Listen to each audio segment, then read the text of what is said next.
Hello friends, welcome back to my channel. So today I am drawing my strawberry Milky Way picture. I originally had sketched this in my 200 drawing prompt book last year, I believe, or it might have been 2024.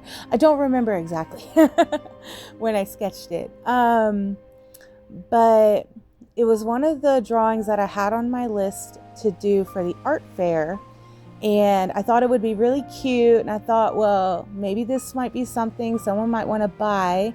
It's super kawaii, and all I have to do is try to nail the colors, you know? So I took a picture of the sketch, pulled it into Medibang, and just kind of traced over. And I did tweak a little bit because I ended up making this a 10 by 10 drawing. Some of the sizes for prints that I have are like 4x4s and 8x8s. So I know I can size down a 10 by 10 and it would still look nice and crisp and it would fit within the dimensions of the print. So it would work out. And I was like, okay, so that's the plan. And I kind of, sized up and down a few things on the original drawing, shifted some stuff around so it would look a little more, what is the word? Cohesive, or anyway, it would look nice. It would be nice to look at. I decided to line everything with a really dark pink because I want to keep that whole kawaii feel. And some stuff I decided that I overlined too many things, like the highlights and stuff, maybe some of those stars in the background, like the little circles. So I did get rid of, toward the end there, a lot of those harsh outlines to try to soften the image up, so it wasn't so like cluttered, and then I tried to add like a couple of shadows.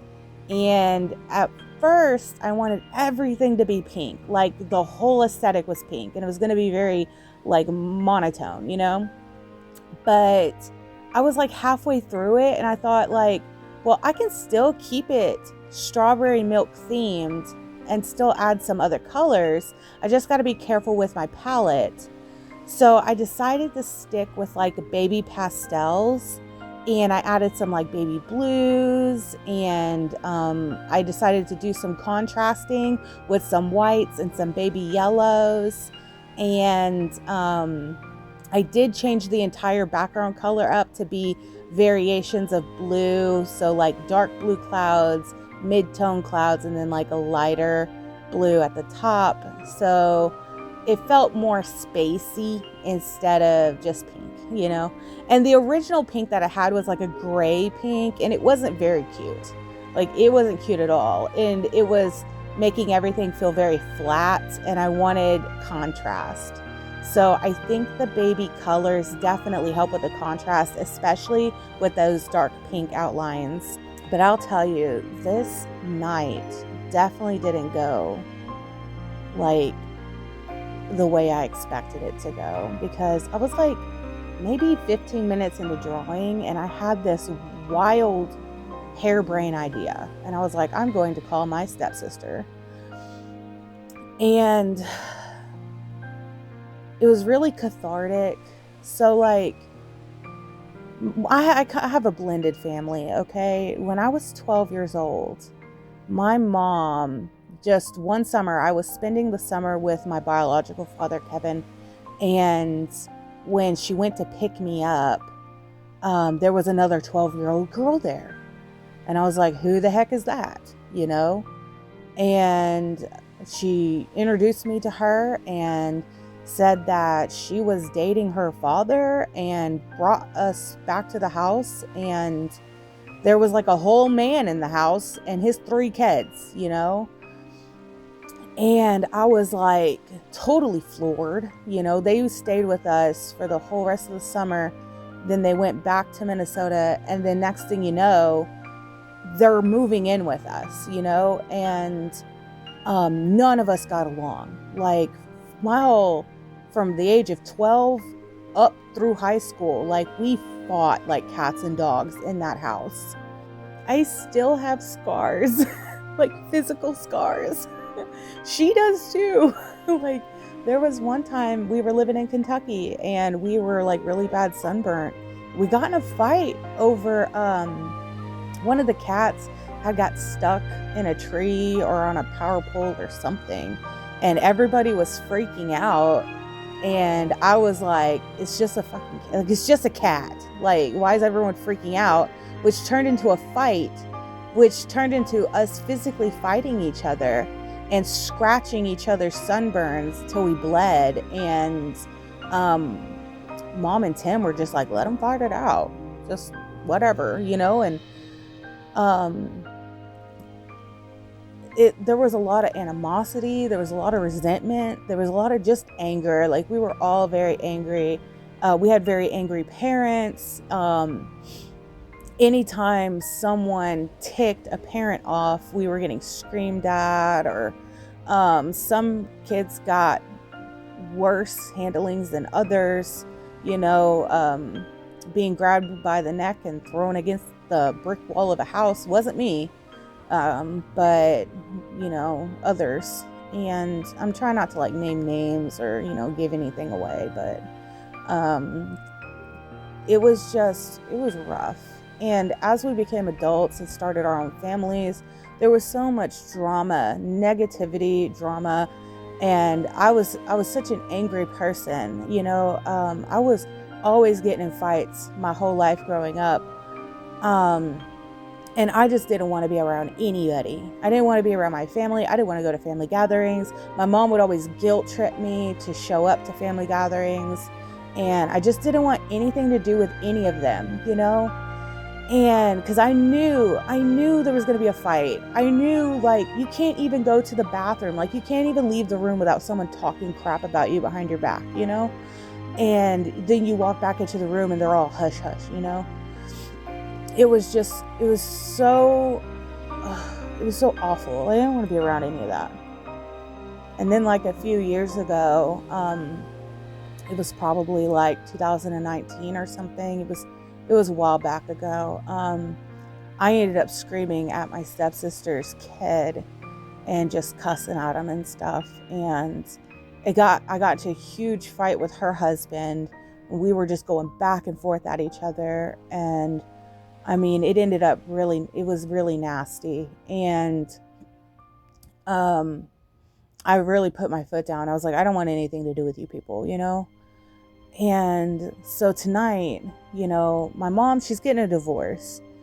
And this has been like a thing for like the last, I don't know, half a year or so. Like, this isn't her first divorce. This isn't my first rodeo with divorce. So I'm just kind of like, you know, like, mom's going to do what mom's going to do, you know, like, I don't care.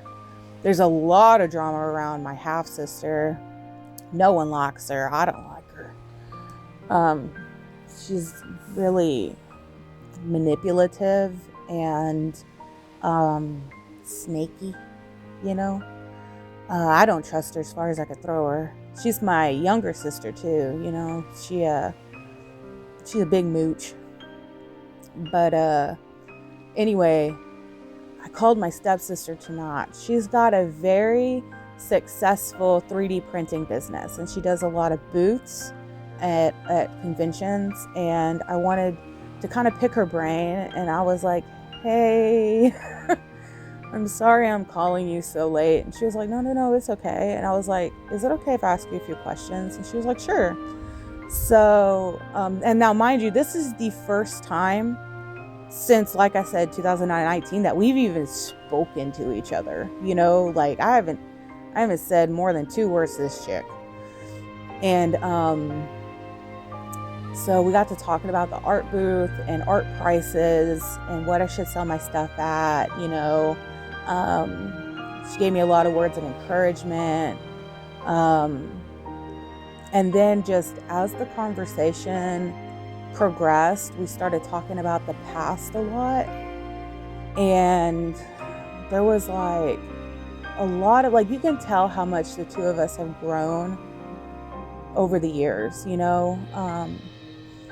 There was a lot of just apologizing and understanding and taking accountability for our actions and, you know, realizing the toxic family that we were thrown into.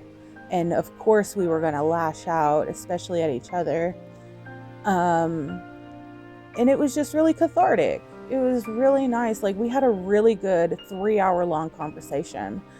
And we just talked about everything, just everything. We were talking about current situation with the divorce. And, you know, she was giving me some updates on her dad. I was giving her updates on my mom. And we talked about our kids. We talked about, you know, how hard it was raising our kids, you know, because when you come from an abusive household where there's a lot of screaming and hitting and kids are kind of left to their own devices, like, you're not the greatest parent right out of the gate. You know, I'll be the first to admit that I sucked as a mom. I was a pretty bad mom. It took years and years of learning to control my temper, learning to calm down and then discipline, you know, so I'm not like just whacking my kids around the house. And, you know, it took a lot of apologizing, you know, and just being like, I am so sorry, I suck so bad, and there's no justification for it. Taking full accountability and, you know, just letting your kids know that every single day that goes by, you are trying your very best to be the best mother you can be, you know? I want my kids to know what it's like to grow up in a loving household, in a fair household. And it took a long time to get there, but I'm proud of where I am today as a parent. And she felt the same way with her kids, and she had to grow a lot too as a parent. And so we kind of were able to, we understood where each other was coming from, and we both lived that. And I told her, I said, listen, I said, we're not the same people we were 5 years ago, and we're definitely not the same people we were in high school, you know? And I said, whatever we went through, I mean, it was rough and it sucked, but we've changed for the better. The both of us have, you know? And I said, I'm really, really sorry I screamed at your kid. I'm really sorry I got into it with your husband the way I did. And I'm sorry that like we hated each other growing up. You know, I'm really sorry, you know, and, you know, she apologized too. And one thing she used to always tell me was that my art was worthless. She said I was never going to make it as an artist. I was never going to do anything great with my artwork. She would always kind of rub that in my face. And it kind of fueled my fire a little bit to never give up and just to prove her wrong and prove everybody else who doubted me wrong. Like, yeah, you know, it's a hobby, but it's my hobby and I love it. And I want to make people happy with my artwork, you know, and I want to help others too, you know. And something she said to me tonight was, you know, she thought I was really talented. She said that, you know, she advocates for artists now, and she's sorry that she said some hurtful things to me growing up, and it felt really nice to hear, you know. It's nice to forgive. It just, gosh, there's this huge weight gets lifted off your shoulders when you can just talk things out and forgive each other, you know. And we even talked about hanging out together, you know. I said, sometimes I like to do painting parties, but my friends are always busy and tired and they don't ever want to hang out anymore. And I said, so if you ever want to do a painting party with me, I'd be happy to have you come over and we could drink some wine coolers and just kind of hang out and paint. And she was totally down for that. And that was just really nice. I was really excited to hear that, you know. It'll be nice to start over a fresh chapter for the both of us. And I hope that we have a really good blossoming friendship. And I hope that maybe even our kids can get together and hang out. And if everyone can get along, I think that would be great. My mom always tried to force it. You know, she always had this fantasy in her head that we were all going to be one big happy family and we were all going to get along. And she tried to force it on us when we weren't ready. And I could tell you right now, as a kid, we probably all needed some therapy, okay? We probably all needed some counseling. And forcing oil and water together is never going to work because they're never going to mix, you know? She never just let it happen naturally. And, you know, healing takes so much time, you know. You have to work on yourself. You have to try to better yourself, and you have to forgive yourself before you can even think to have a positive relationship with the people that you butted heads with as a kid, you know? Like, I mean, it's hard to forgive your bully, you know? And her and I were the exact same age. There was a huge power struggle between us. Our personalities were like night and day. And gosh, we just never got along, you know? And that's really a shame. And I put a lot of the blame on our parents. They rushed into that relationship so fast. They didn't even give us time to process, you know? They didn't give us time to get to know each other first. And they just threw us in a pot of boiling water, you know, and then put the lid on so we couldn't jump out. And yeah, it was pretty bad. But I mean, people change, you know, they change. And I'm really glad I called her tonight. I'm glad she picked up the phone even, and I'm glad we had the talk we did. It was very healing. It was very nice. So she said that she would be happy to, at the next convention, she was going to check out some of the Artist Alley stuff and see about prices and give me some feedback. And I said, I really appreciate that. She said that her daughter has a Cricut and can make stickers. And I told her I would be happy to pay her daughter to do that for me. And, you know, we're just gonna, you know, maybe work together a little bit, like a project. So that's really cool. I guess, like, it wasn't just good for me, but like this story, I hope can help others. If there's someone in your life that you're angry with,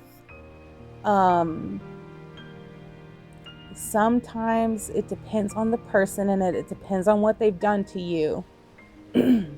But as we get older, we mature, we see things from different perspectives. Therapy helps a ton.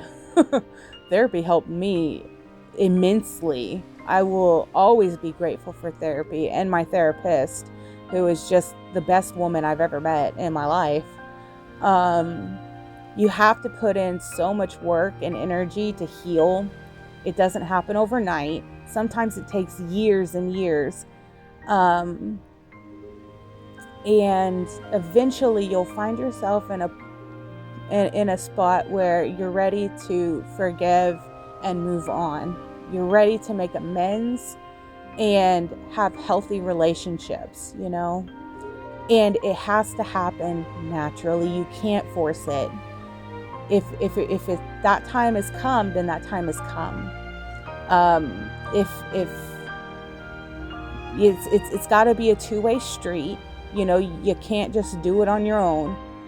You have to be able to mend those broken wounds together. And, you know, it can be a beautiful thing. So it's a wonderful thing, you know.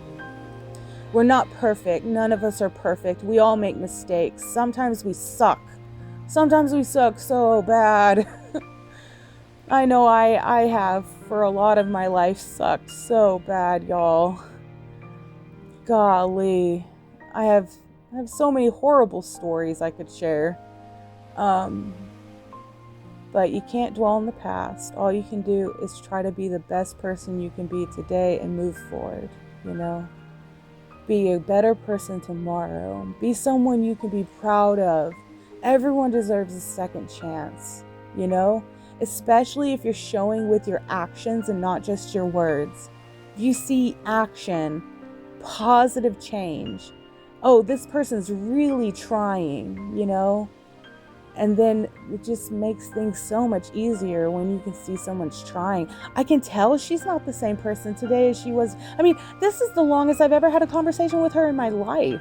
3 hours straight. I was like, who the heck am I talking to right now? Because I know it ain't my stepsister. It was really cool. It was such a cool moment. So yeah, we finished our conversation, and then I went back to my drawing and I finished my drawing up, and now I'm recording this video. So anyway, one drawing down, a million more to go. I've still got so much to do. I still don't know which ones I want to do digital pieces of and which ones I want to do hand painted, you know, on canvas. I don't know what I'm doing yet. I'm gonna figure it out as I go along. But thank you so much to everyone who commented on my post, gave me some words of encouragement, lots of really good advice. I really appreciate everything that y'all had to say, and I take all your input to heart. I'm gonna try to bump up my prices. J2 said he thinks I'm underselling myself, and you know, he's right. I need to not be so hard on myself. I think my artwork's great, and a lot of people think my artwork is great. So just because I'm some no-name artist in town doesn't mean I can't bump my prices up a little bit. I still don't want to gouge people. I still want to be very fair. But, you know, bumping them up $5 or $10 isn't going to kill anything. So we'll see how that goes. And if I see I'm not selling, then maybe I'll drop the prices a little bit. But I might as well go in gunning. What have I got to lose, right? So yeah, I love you guys. I can't wait for the next video. I'll keep you posted on how me and my stepsister are doing, and you know, how the painting party goes. You know, this is like my little diary, so I'll share all the tea with you guys. But I love y'all, and I'll catch you on the next one. Bye.